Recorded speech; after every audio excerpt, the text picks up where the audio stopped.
आप देख रहे हैं दुनिया भर की खबरें। आज है 5 फरवरी 2026 और ये रही आज की सुर्खियां। जमीन के नीचे खुर्रम शहर 4 तैनात, ईरान का नया मिसाइल मैसेज, ईरान के डर से इसराइल में शेल्टर पर बहस, सेटलर्स के लिए तैयारी की मांग, न्यू स्टार्ट डील आज हो रही खत्म, अमेरिका और रूस पर एटमी बम बनाने की लगाम टूटी, दुनिया परेशान, हिरोशिमा एटमी हमले के सर्वाइवर्स में खौफ, कहा दुनिया फिर न्यूक्लियर जंग के मोड़ पर, चाइना हटा पीछे, न्यूक्लियर बातचीत में शामिल होने से किया साफ इनकार, यूक्रेन जंग का भारी इकरार, 55,000 यूक्रेनी फौजी मारे गए, बलोचिस्तान ऑपरेशन खत्म, 216 लड़ाके मारे जाने का दावा, गजा में स्मगलिंग स्कैंडल आया सामने, शिनबेट चीफ के भाई पर भी केस दर्ज, और अब ऊंटों को पासपोर्ट देगा सऊदी अरब, रेगिस्तान के जहाज को मिलेगी नई पहचान। इन हेडलाइंस के अलावा भी हैं कई अहम खबरें। आजाद बोल इंडिया में आपका खैर मकदम है। मैं हूं आदिल खान आजाद और ये है स्पेशल प्राइम टाइम शो दुनिया भर की खबरें बहुत से दिन गुजर जाने के बाद।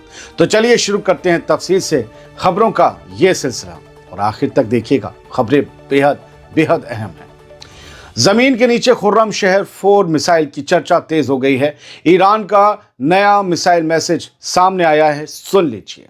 ईरान की फार्स न्यूज एजेंसी का दावा है कि खुर्रम शहर 4 बैलिस्टिक मिसाइल को पहली बार मुल्क भर के अंडरग्राउंड बेस में, अंडरग्राउंड अड्डों में तैनात कर दिया गया है और इसे ईरान की सबसे एडवांस मिसाइलों में से एक बताया जा रहा है। रिपोर्ट के मुताबिक ये मिसाइल इसराइल तक 10 से 12 मिनट में ही पहुंच सकती है। खुर्रम शहर 4 मिसाइल ये सफ़र बाहर के स्पेस में करीब 16 मैक की स्पीड से और अंदर आते हुए लगभग 8 मैक की रफ्तार से पूरा कर सकती है। स्पीड बेहद तेज़ है। मतलब साफ है, ईरान सिर्फ बात नहीं कर रहा है, अपने मिसाइल नेटवर्क को चुपचाप ज़मीन के नीचे फैलाकर एक सीधा स्ट्रैटेजिक मैसेज दे रहा है कि अगली बार या अगली जंग अगर हुई तो जवाब भी ज़मीन के नीचे से आएगा, अचानक और बेहद तेज़ आएगा। इस मिसाइल की खासियत यही है कि इसे रोक पाना लगभग नामुमकिन है किसी भी एयर डिफेंस सिस्टम के लिए। एक और खबर सुनिए। ईरान के डर से इसराइल में शेल्टर अलार्म बज चुका है। शेल्टर वो जो छुपने के आसरे जो होते हैं वो, कि अगर मिसाइल आए तो। ईरान से टकराव के आसार अब इसराइल के अंदर डर की शक्ल में देखे जा रहे हैं। इसराइल के ex military minister Avigdor Lieberman ने ये कहा है कि लाखों सेटलर्स के लिए अभी से सेफ शेल्टर तैयार करने होंगे, क्योंकि अगर ईरान ने जवाबी हमला किया किसी हमले के जवाब में तो हालात संभालना हमारे लिए मुश्किल हो जाएगा। लिबरमैन ने साफ कहा कि इसराइल में बड़ी आबादी ऐसी है जिसके पास कोई पक्का शेल्टर है ही नहीं। उनके मुताबिक अभी से तैयारी नहीं हुई तो किसी भी रिटेलिएशन स्ट्राइक में भारी नुकसान हो सकता है। दोस्तों, ये बयान ऐसे वक्त आया है जब अमेरिका पर ईरान के खिलाफ एक्शन के लिए प्रेशर बढ़ रहा है। ये प्रेशर भी इसराइल डाल रहा है और तैयारी भी उसी की पूरी नहीं है। मतलब सियासी बयान अब सीधे सिविल डिफेंस तक पहुंच चुके हैं। सवाल यही है, क्या जंग के लिए हर कोई तैयार है? क्योंकि हर कोई धमकी तो दे ही रहा है। अब आज की सबसे अहम खबर सुन लीजिए, इस तारीख को याद रखिए। आखिरी न्यूक्लियर लगाम टूट गई है आज और अमेरिका रूस फिर से आमने सामने आ गए हैं। दोस्तों, कोल्ड वॉर के बाद जो एक आखिरी डोर बची थी, जो दुनिया की 2 सबसे बड़ी न्यूक्लियर ताकतों को काबू में रखे हुए थी, वो डोर अब टूटने जा रही है। अमेरिका और रूस के बीच new start treaty, new start संधि आज खत्म हो रही है और इसके साथ ही न्यूक्लियर हथियारों पर आखिरी बड़ा कंट्रोल भी खत्म माना जा रहा है। साल 2010 में अमेरिका और रूस के बीच साइन हुई स्ट्रेटेजिक आर्म्स रिडक्शन ट्रीटी यानी न्यू स्टार्ट असल में एटमी हथियारों पर लगाई गई एक बड़ी लगाम थी। इस डील के तहत अमेरिका और रूस दोनों मुल्कों को अपने तैनात स्ट्रेटेजिक न्यूक्लियर वॉरहेड या न्यूक्लियर बमों को 1550 तक की तादाद तक में लिमिट रखना था, ताकि एटमी बम बनाने की दौड़ बेकाबू ना हो। इसके साथ ही डेटा शेयरिंग, नोटिफिकेशन और ऑन साइट इंस्पेक्शन जैसे रूल्स भी थे इस ट्रीटी में, ताकि कोई चोरी छुपे खेल ना कर दे और ज़्यादा बम बना ले। ये वही सिस्टम था जिसने कोल्ड वॉर के बाद एक नाजुक बैलेंस बनाए रखा, लेकिन अब वो चैप्टर बंद हो रहा है। 5 फरवरी इस समझौते का आखिरी दिन था। रूस ने यूक्रेन जंग के बाद 3 साल पहले अपनी पार्टिसिपेशन सस्पेंड कर दी थी, लेकिन माना जाता है कि दोनों तरफ लिमिट का लिहाज फिर भी रखा जा रहा था। लेकिन अब इस ट्रीटी का पूरा ढांचा ही खत्म हो रहा है और इससे पहले भी कई हथियार कंट्रोल एग्रीमेंट एक एक करके गिर चुके हैं। मतलब साफ है, दुनिया ऐसे दौर में दाखिल हो रही है जहां न्यूक्लियर ताकतों पर कोई ठोस लगाम नहीं बचेगी। वो चाहें जितने एटमी बम बना सकेंगे और तैनात कर सकेंगे। सवाल भारी है, क्या ये सिर्फ कागजी डील का एंड है या एक नए और ज्यादा खतरनाक न्यूक्लियर मुकाबले की शुरुआत? कोई लोग कहेंगे इससे ज्यादा इनके पास बम है, तो मैं आपको याद दिला दूं, पीछे जाके सुनिए। तैनात न्यूक्लियर वॉरहेड्स की बात हो रही है और दोनों के बीच क्या ट्रीटी हुई थी, इसे आप न्यू ट्रीटी करके गूगल कर लीजिएगा। बढ़ते हैं आगे। अगली खबर ये कहती है कि एटमी घड़ी फिर से टिक टिक टिक टिक कर रही है। जापान के एटमी हमले में बचे शख्स को फिर से न्यूक्लियर जंग का खतरा सता रहा है। दोस्तों, दुनिया न्यूक्लियर दौर के एक खतरनाक मोड़ पर आकर खड़ी है और ये बात सबसे ज़्यादा वो लोग समझ रहे हैं जिन्होंने एटमी बम का असली चेहरा अपनी आंखों से देखा था।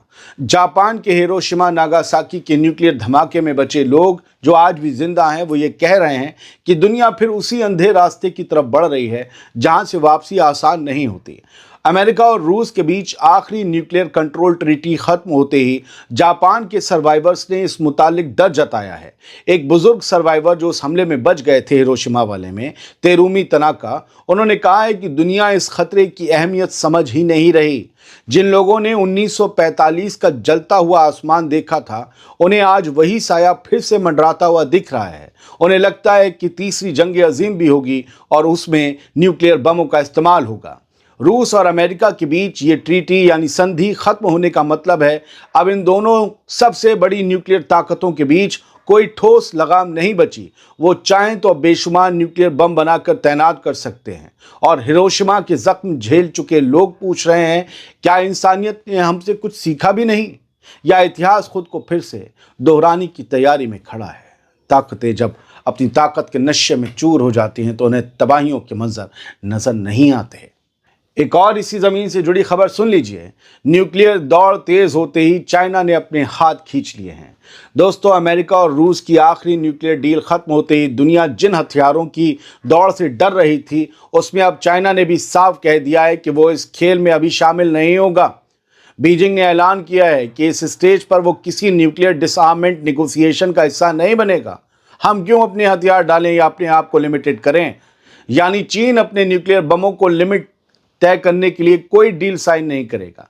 चाइना की फॉरेन मिनिस्ट्री के स्पोक्समैन लिन जियान ने कहा कि चीन की न्यूक्लियर ताकत का पैमाना अमेरिका और रशिया से बिल्कुल अलग है, छोटा है, इसलिए उसे उसी फ्रेम में नहीं रखा जा सकता।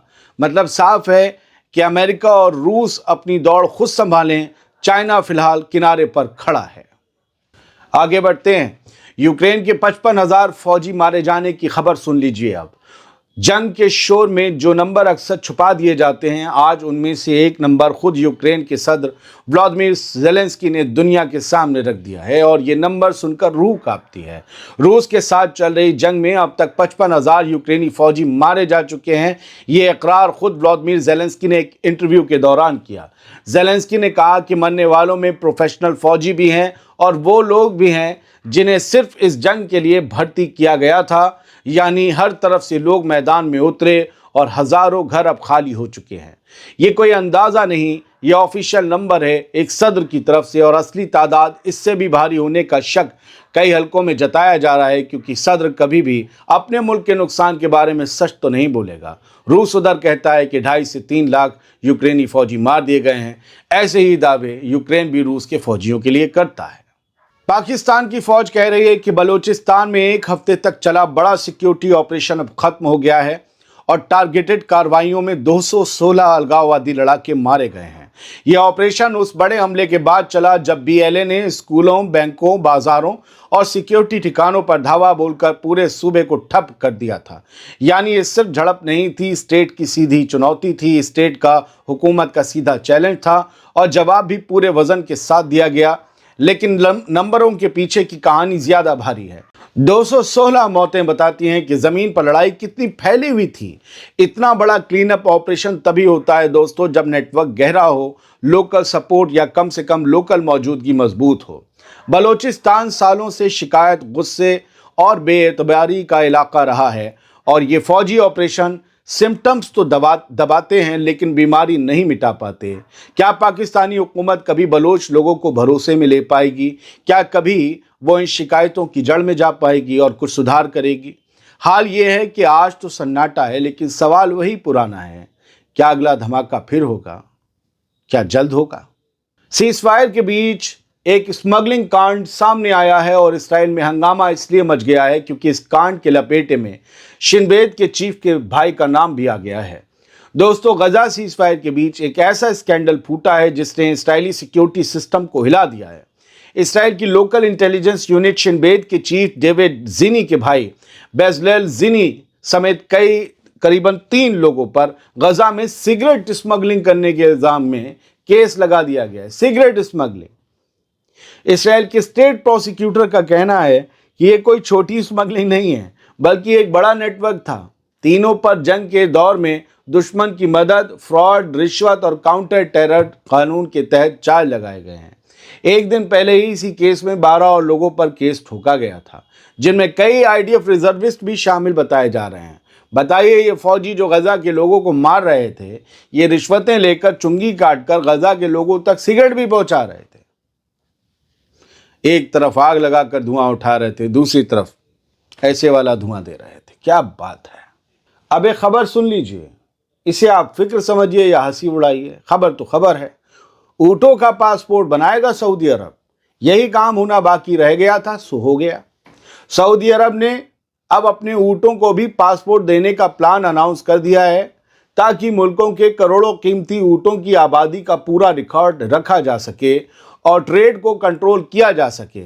सऊदी की ministry of environment, water and agriculture का कहना है कि इससे सेक्टर की प्रोडक्टिविटी बढ़ेगी और ऊंटों का एक भरोसेमंद डेटाबेस तैयार होगा। सोशल मीडिया पर जो तस्वीर शेयर हुई है उसमें हरे रंग का पासपोर्ट दिख रहा है हबीबी ऊंट का, जिस पर सऊदी का निशान और सुनहरे रंग का ऊंट बना हुआ है। क्या क्यूट ऊंट है। स्टेट ब्रॉडकास्टर के मुताबिक ये पासपोर्ट ऊंटों की खरीद, फरोख्त, ट्रांसपोर्ट और मालिकाना हक को ऑफिशियल डॉक्यूमेंट देगा, ताकि चोरी, झगड़े और फर्जी दावों को रोका जा सके। यानी रेगिस्तान के जहाज अब कागजी पहचान के साथ चलेंगे। ऊंट को रेगिस्तान का जहाज कहा जाता है। ऊंटों के पासपोर्ट बन रहे हैं। इनके नाम कैसे रखे जाएंगे या कोड होंगे मुझे नहीं पता। कोई पूछेगा क्या कहेंगे, हबीबी, अलबीबी, ये है ऊंट, कीवी कीवी, जो भी नाम रखा जाएगा वो सऊदी अरब का मसला है, मेरा नहीं है। मैंने आपको खबर दे दी। उम्मीद ये करता हूँ आज ये प्रोग्राम जो बहुत दिन बाद आया आपको अच्छा लगा होगा। इसे शेयर कीजिए, ये अब आपकी जिम्मेदारी है। बहुत बहुत शुक्रिया। सलामत रहिए, खुश रहिए।